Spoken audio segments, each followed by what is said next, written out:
One of the ideas hashed out at COP28, the big climate summit in Dubai that was held last year, was the notion of energy equity.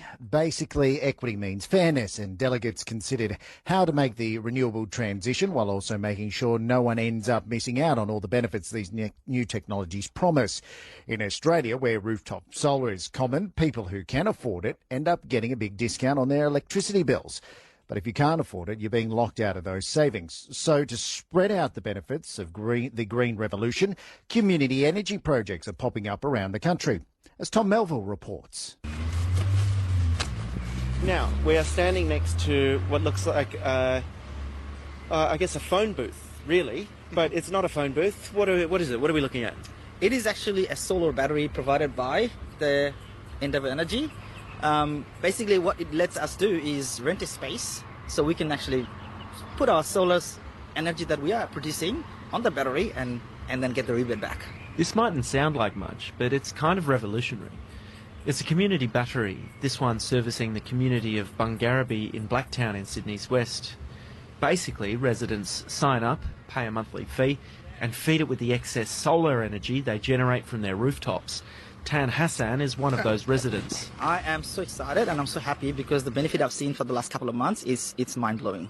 Solar battery is pretty expensive, right? You're starting from, I don't know, 5 grand to all the way to 15, 20 grand, right? This is quite expensive and I can't afford it. And there are a lot of people like me who think the same, that solar battery is expensive, right? But what do? We are constantly sending the electricity that we are producing from the solar back to the grid, and we're only getting, 6 cents per kilowatt, right?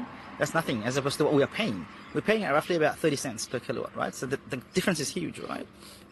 So buying a battery is always in our mind, but affordability is a big issue. Almost everyone in this community has rooftop solar. It's one of the conditions of living here. But a lot of that energy just goes straight back to the grid, and residents only get paid a fraction of what they pay their energy providers. And at a cost of possibly tens of thousands of dollars, a lot of people can't afford home batteries that would let them keep that solar energy for later use. It's why Tan was one of the first people to sign up to this initiative. You got to think also the lifespan of the battery, right?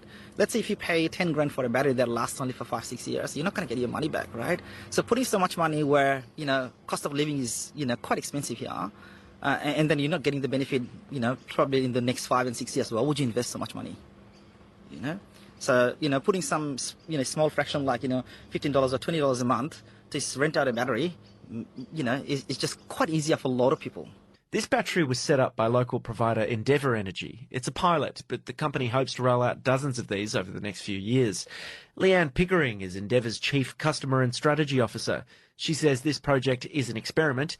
They're trying to figure out where they'll provide the greatest benefit to the community. The way energy flows is changing. It's no longer just flowing from the generator down through the lines to the customer. The customer is at the heart of this now. They are the ones installing solar, and that puts a different challenge for all of us in regard to operating the network. But this is now putting a lot of the power in the hands of the customer, and now we need to use that resource that is there in the distribution network that's held within the customers as to how that can help solve the renewable generation as we go to net zero. Most people in this community do have rooftop solar, but you don't need to have it to benefit from this battery. We want to make sure with the energy transition that no one is left behind. So this is something where for a relatively small cost, it's $15 a month in this trial to participate, and they can actually receive the benefits of a battery, because we do know that for some people it may be prohibitive to get the battery, or for others even just to get the solar panels. So this is something where everyone can participate, and we're all contributing to our net zero opportunities that will be there. Australia is a world leader in solar generation. More than 2 million solar systems have been installed around the country, mostly on the roofs of homes. A recent report from the Federal Department of Energy shows rooftop solar can save households 40% on their energy bills. That's about $1,000 a year, depending on where in Australia you live. But while that's a fantastic benefit to some households and the environment, it's not available and open to everyone.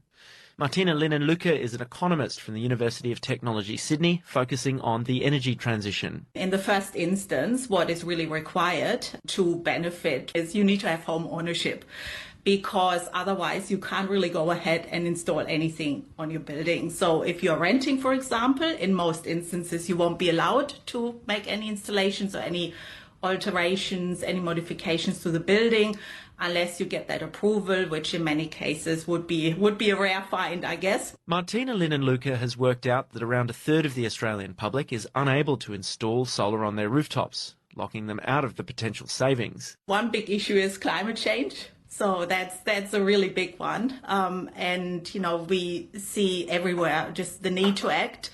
So I think that there's a really strong environmental case here to be made around, making renewable options more accessible to the rest of to everyone in the population.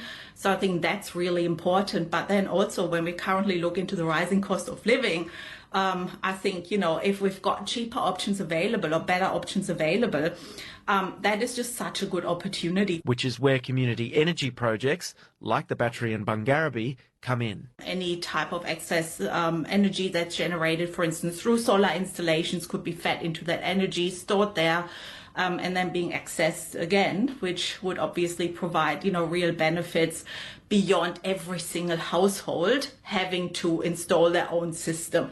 So again, it provides, I think, the community with a shared benefit and also a shared access point. And again, it sort of does not require any huge upfront investment.